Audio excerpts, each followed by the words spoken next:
Hello everyone, I am Dr. Vijay Chawla, Assistant Professor of Mathematics, Maharaja Agrasen महाविद्यालय जगाधरी। जो आज का हमारा डिस्कशन का टॉपिक रहेगा मेजर्स ऑफ डिस्पर्शन। हमने स्टार्ट करे थे लास्ट लेक्चर से। उसमें हमने उसका फर्स्ट पार्ट पढ़ा था रेंज, मेजर्स ऑफ डिस्पर्शन का फर्स्ट मेथड पढ़ा था रेंज। सेकंड हमारा क्या है, inter quartile range and quartile deviation. हमें क्वार्टाइल निकालना आता है, याद होगा जिसने सारे लेक्चर देखे होंगे तो मीन में एक एक्सरसाइज आई थी क्वार्टाइल की, जिसमें हमने डिसाइल भी निकाला था, परसेंटाइल भी निकाला था। तो सेम वैसे ही हम क्वार्टाइल निकाल लेंगे। इंटर क्वार्टाइल रेंज क्या होता है उसकी एक बार डिस्कस कर लेते हैं। Number 1 inter quartile range. Inter quartile range बिल्कुल आसान है। इंटर क्वार्टाइल रेंज कई बार आईआर भी लिखा होता है। Inter quartile range that is Q3 minus Q1। आपको Q3 निकालना आता है, Q1 निकालना आता है, Q3 minus Q1 that is inter quartile range. Second part आपका quartile deviation. Quartile deviation, quartile deviation आपका क्या है, Q3 minus Q1 divide by 2। Means जो इंटर क्वार्टाइल रेंज आएगी उसको 2 से डिवाइड करोगे that is quartile deviation. Third एक और आता है इसमें, coefficient of quartile deviation. Coefficient of quartile deviation बिल्कुल आसान है, हमने निकाला हुआ है सारा part. Coefficient of quartile deviation वो क्या होता है, is equal to Q3 minus Q1 divide by Q3 plus Q1। देखो हमें Q1 Q3 निकालने आते हैं, जस्ट हमने वैल्यू पुटअप करनी है। आपके पास ये सारा कुछ आ जाएगा, इंटर क्वार्टाइल रेंज भी आ जाएगा, क्वार्टाइल डेविएशन भी आ जाएगा, कोएफिशिएंट ऑफ क्वार्टाइल डेविएशन। एक या दो क्वेश्चन प्रैक्टिस के लिए कर लेंगे। वैसे इस टाइप के क्वेश्चन हमने पहले करे हुए हैं, आपको कोई इशू नहीं आएगा। एक या दो क्वेश्चन दोबारा निकालने बता देता हूँ, एक बार मेमोरी में रिमाइंड हो जाएगा कि हमने करे कैसे थे। जिसने करा होगा तो वैसे उसे कुछ करने की जरूरत नहीं है। हमने वहां परसेंटाइल डिसाइड तक भी निकालना था क्वार्टाइल से स्टार्ट करके, वही हमें यहाँ यूज करना है। कि अब एग्जांपल ले लेते हैं, उससे क्लियर हो जाएगा कंसेप्ट आपको।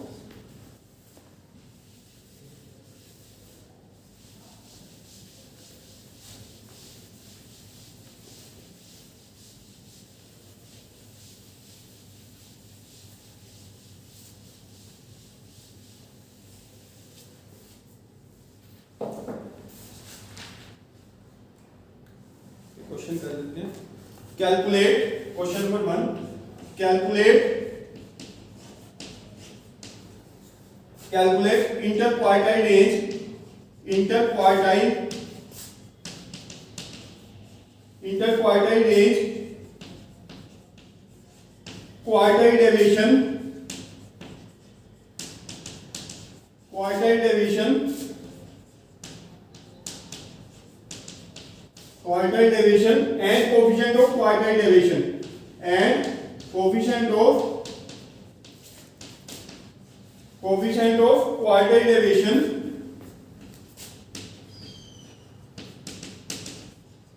deviation from the flowing data,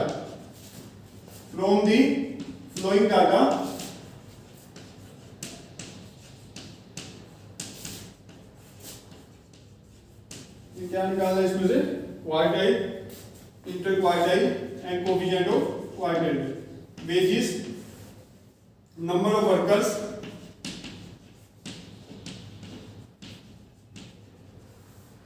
ten, 2, 20, 8,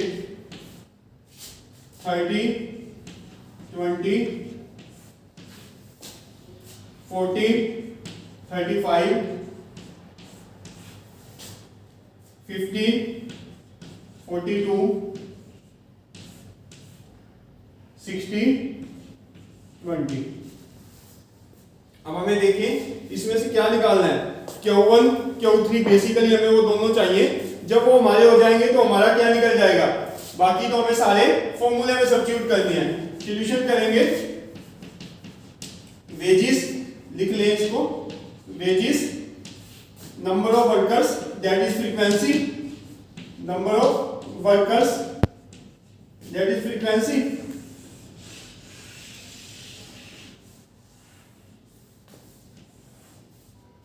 wages 10, 20, 30, 40, 15 and 16 number of workers that is F.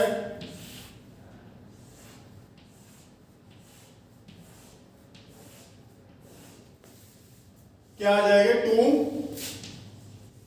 8 20 35 42 and 20। उसके बाद हम क्या निकालते थे इसमें, इसको थोड़ा बहुत याद होगा, that is cumulative frequency CF, जिसको नाम देते थे हम कॉम्युलेटिव फ्रीक्वेंसी। कैसे निकालते थे वो, ये 2 यहां पे लिख देते थे, इसको इसको ऐड करते थे, यहां पे आ जाता था 30 65 65 और 42 107 127। अब यहां भी देख ले करके 10 30 65 65 107 127, that is summation F is equal to n भी दे देते थे कई बार नाम। अब हम उसके लिए क्या देखते थे, n प्लस 1/4 आइटम, यही देखते थे ना, n प्लस क्या देखते थे Q3 के लिए, क्या देखते थे Q1 के लिए, Q3 के लिए, Q1 के लिए हमारा क्या होता था n प्लस 1/4 आइटम या टर्म जो भी लिखा होता था। अब वो कौन सी होगी, n हमारा क्या होता था 127, जो भी समीशन F यहां लिख भी दो बोला इसको, n प्लस 1/4, तो ये क्या आएगा 128/4 विच इज इक्वल टू 32। 32 हम किसमें देखते थे, CF में। अब यहां हमारा क्या पड़ा है 30, उसके बाद क्या पड़ा है 65। आपको याद होगा Q1 कैसे निकालते थे हम, उसके साथ वाला नंबर देख के, ये या तो वो 32 होता तो उसके सामने वाला देखते, अब नहीं तो उससे नेक्स्ट वाला देखते हैं, तो आपका क्या हो जाएगा Q1 इज इक्वल टू 40, यही आ जाएगा 40। ऐसे ही Q3 की बात करते तो वो क्या होता था, that is 3 into n plus 1/4, यही लिखते थे 3 into n plus 1/4, 3 into n plus 1 क्या हमारा 128 divide by 4 32 which is equal to 96, यही आएगा 96। अब 96 हमारा क्या लाई करेगा, देखिए ये 96 ये पड़ा 107, इसके सामने क्या पड़ा है 50, तो Q3 क्या आ गया हमारा 50, इसके आगे लिख भी सकते हो, ये आ जाएगा हमारा 50। अब हमारे पास Q1 निकल गया, Q3 निकल गया। अब हमें फॉर्मूला लगाना आता है, पहला क्या हमारा इंटर क्वार्टाइल रेंज, ये साफ कर दो, इंटर क्वार्टाइल रेंज, तो वो क्या बनेगा इंटर क्वार्टाइल में, अब चाहिए साफ करते हैं, हमें Q1 Q3 चाहिए ना बेसिकली, वो निकल गया।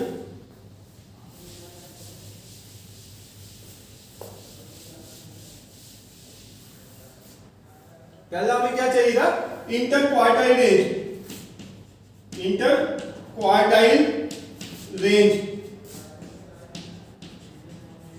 वो क्या होगी Q3 माइनस Q1, Q3 क्या है हमारा 50 माइनस के 40 विच इज इक्वल टू 10।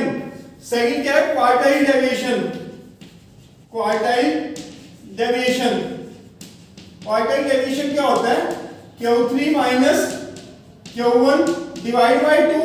अब देखेंगे तो 50 minus 40 divide by 2 which is equal to 5 आ जाएगा, 10/2 which is equal to 5। Third क्या है coefficient of quartile deviation, coefficient of quartile deviation, coefficient of quartile deviation वो क्या आएगा Q3 minus Q1 divide by Q3 plus Q1, Q3 minus Q1 क्या आएगा हमारा 50 माइनस 40 डिवाइड बाय 50 प्लस 40, तो अब देखेंगे क्या आ जाएगा 10/90 दैट इज 1/9 आ जाएगा आपका, डिवाइड करके लिखना चाहिए, डिवाइड करके लिख सकते हैं 1/9। ये हमें देखो, हमें बेसिकली क्या निकालना था Q1 Q3 हमने निकाला, उसके बाद जस्ट हमें वैल्यू पुट करनी थी। वैल्यू पुट करने के बाद आपका क्या हो गया, आपको वैल्यू पुट करने के बाद क्या करना है, जस्ट हमें पता है कि इंटर क्वार्टाइल रेंज क्या होता है Q3 माइनस Q1, फिर हमने क्या करा quartile deviation that is Q3 minus Q1/2 which is equal to 5 आ गया, कोएफिशिएंट ऑफ क्वाड्राटिक डेविएशन क्या होता है, Q3 minus Q1 divide by Q3 plus Q1। तो 50 माइनस 40 दैट इज 1/9, यहां लिख ले जाए, दैट इज 0.11। तो ऐसे भी लिख सकते हैं, वो भी छोड़ सकते हैं, 1/9 ये आपका आगे आएगा कोएफिशिएंट ऑफ क्वाड्राटिक डेविएशन। एक अब क्लास इंटरवल वाला लास्ट क्वेश्चन कर लेते हैं, जिसमें वैसे तो हमने करा हुआ है Q1 Q3 निकालना, पर एक बार दोबारा मेमोरी में आ जाए उसके लिए एक बार दोबारा आपको क्लास इंटरवल का एक क्वेश्चन करवा देता है। इसके अलावा इस एक्सरसाइज में नहीं है, दो ही टाइप के क्वेश्चन है और ऑलरेडी पहले करे भी हुए थे।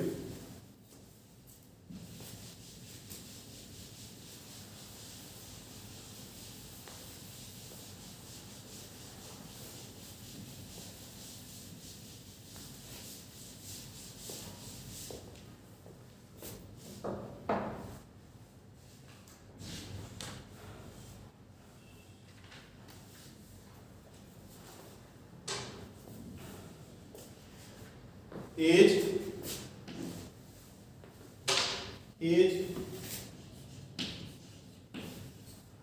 0 to 20 persons, that is frequency 0 to 24, फिर 20 to 40, 40 to 60, 60 to 80, 80 to 100, 4, 10, 15, 20 and 11। ये हमें क्या निकालना है इसमें, वो तीनों चीजें निकालनी है जो हमने अभी जो हमने अभी निकाली है, सेम वही तीनों चीजें इस क्वेश्चन में निकालनी है। आपको याद होगा कैसे करते थे इसमें, Q1 एंड Q3 क्या होता था हमारा, Q1 that is L1 plus N/4 minus CF divide by F into I, यही होता था Q1। और Q3 क्या होता था, उस दिन याद कर देगा, ये बताया था कि जस्ट कहाँ चेंज होना है, यहाँ 1 है तो यहाँ 1 है, यहाँ 3 है तो यहाँ 3 आ जाएगा, minus CF divide by F into I। यही हमें पहले करा भी हुआ है। Q1 Q3 निकालना क्लास इंटरवल केस में कैसे निकालते थे, Q1 is equal to L1 plus N/4 minus, अगर ये ऊपर मत ऐड कर देना, यहाँ पे होता है एक इस टाइप से, L1 प्लस ये पार्ट अलग से सोल्व करके L1 में ऐड करना होता है, ये पार्ट अलग से सोल्व करके L1 में ऐड करना होता है। वैसे उसमें क्लियर करवाया होता आपको अच्छे से कि कैसे करना है, क्योंकि कई बार मैंने यहाँ लिखा था तो गलती से ऊपर ऐड करके सारा डिवाइड ना कर दे, ये अलग से पार्ट होता है, ये पार्ट अलग से सोल्व करके इसमें ऐड करते हैं। करें क्वेश्चन ये वाला जो लिखा है solution, as that is x मानना हो तो x मान ले, अदरवाइज ऐसे लिख दें 0 to 20, 20 to 40, 40 to 60, 60 to 80, 80 to 100। अब देखेंगे इसमें हमें साथ में क्या करना है, पर्सन दैट इज फ्रीक्वेंसी भी लिख सकते हैं, या पर्सन फ्रीक्वेंसी डिनोट करना चाहिए, लिख दी ऊपर लिख बताना भी पड़ेगा, let the person represented by F 4, 10, 15, 20 and 11। उसके बाद हम क्या करते हैं, इसमें हमें CF निकालना होता है, CF क्योंकि मीडियम के लिए भी निकालना था, उसके बाद क्वार्टाइल के लिए भी निकालना था, उसमें n+1/2 था, इसमें n+1/4 था, बस वही डिफरेंस था। CF क्या होता है, पहले 4, फिर इसको ऐड करेंगे 14, फिर क्या आएगा 15, 29, 49, 60, ये भी देख लें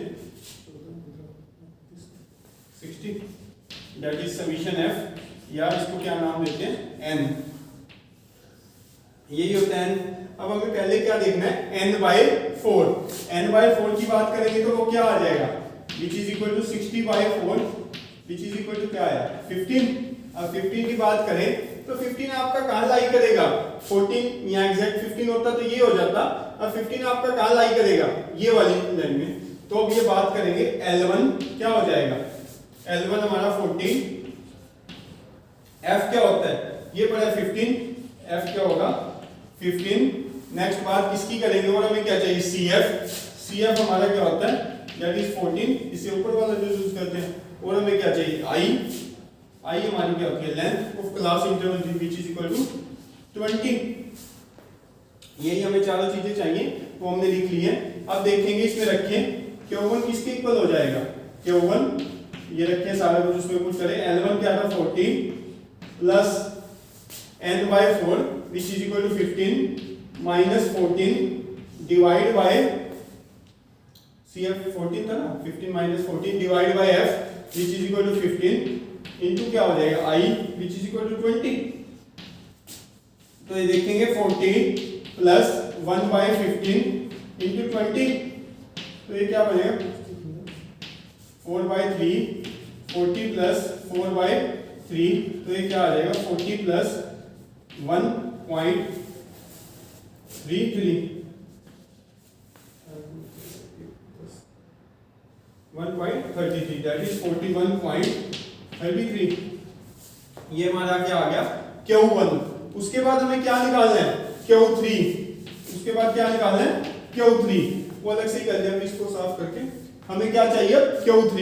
Q3 क्या होता है आई थिंक टेबल, अच्छा टेबल अभी जरूरत पड़ेगी। Q3 हमारा क्या होता है यही कर ले फिर Q3 के लिए, ये हमारा Q1 के लिए था सेम ऐसा Q3 के लिए करें।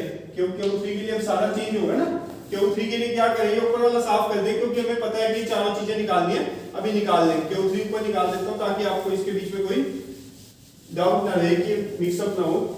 देखते कैसे Q3 हमारा क्या होता है, Q3 के लिए हमें क्या निकालना है 4Q3 लिख दे 4Q3 3n/4।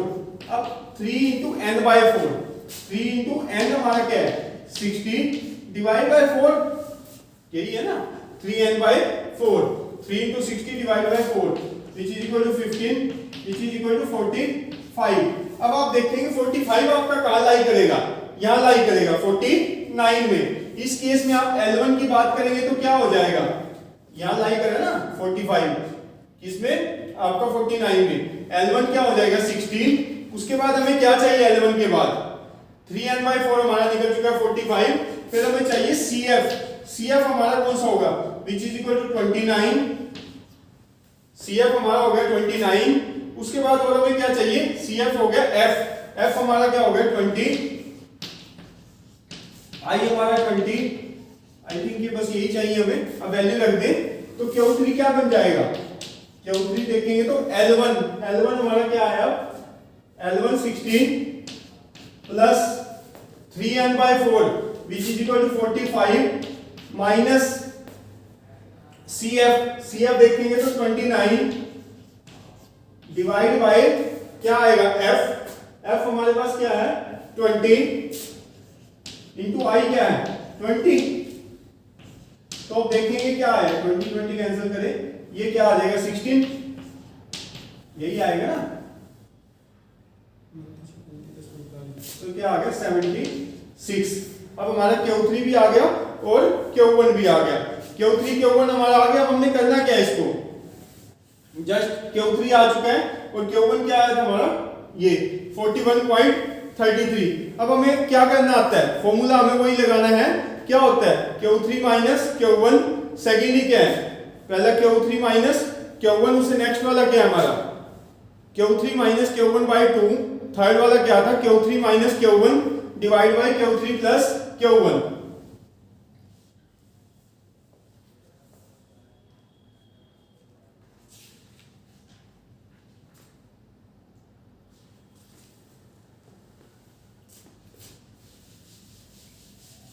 इसके बाद कर भी सकते हैं, इसमें जस्ट आपको वैल्यू रखनी है। पहला क्या है इंटर क्वार्टाइल रेंज, वो क्या होगा that is Q3 minus Q1। अब क्या आया था 76 माइनस Q1 क्या आया था 41.33, तो ये क्या बनेगा 67।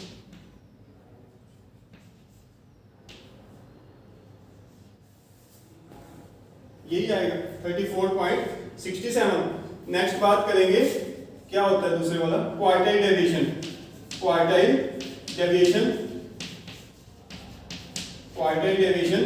वो क्या आएगा Q3 माइनस Q1 बाई 2, तो ये क्या आ गया 34.67 divide by 2 that is 17.34 approximate.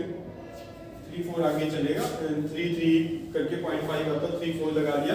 Last क्या है, coefficient of quartile deviation, coefficient of quartile deviation, coefficient of quartile deviation, coefficient of quartile deviation that is Q3 minus Q1। तो बार बार लिखने की बजाय Q3 माइनस Q1 लिख लें, चले Q3 minus Q1 divide by Q3 plus Q1, यही आएगा। अब देखेंगे क्या आएगा, ऊपर क्या आएगा 34.67 और नीचे क्या आ जाएगा 0.33 और यहां करेंगे तो क्या आएगा 7 और ये क्या आ जाएगा 11। ये डिवाइड करके आपका जो भी बन जाएगा वो हमारा क्या आ जाएगा कोएफिशिएंट ऑफ क्वार्टाइल डेविएशन। इसको साफ करके लिख लें 34.67, यहाँ क्या बनेगा 0.33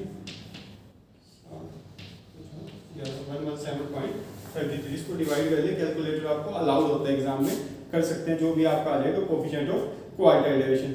मुझे नहीं लगता इसमें कोई भी डिफिकल्टी आएगी, पूरी एक्सरसाइज सोल्व करके देख सकते हैं। दो ही टाइप के क्वेश्चन मिलेंगे आपको, एक सिंपल डाटा वाला मिल सकता है, उसमें हम क्या चेक करते थे n+1/4 असेंडिंग ऑर्डर में अरेंज करने के बाद जो भी नंबर ऑफ जो भी टर्म बनती थी वो उसका आंसर होता था, वो भी कर सकते हैं। बाकी ये दो टाइप के क्वेश्चन आपको मिलेंगे, ऑलरेडी हमने करे हुए हैं। इस जो एक्सरसाइज में मेन आपने ध्यान रखना था कि इंटरक्वार्टाइल रेंज क्या होती है, कोएफिशिएंट ऑफ क्वार्टाइल डेविएशन क्या होता है, क्वार्टाइल डेविएशन क्या होता है, वो हमने कर दिया। एक बार आपको दो क्वेश्चन प्रैक्टिस के लिए भी करवा दिए गए हैं ताकि कोई डिफिकल्टी ना आए, ये कर सकते हैं। इसके बाद जब भी लेक्चर आएगा तो इसका थर्ड मेथड डिस्कस करेंगे, मेजर्स ऑफ डिस्पर्शन का।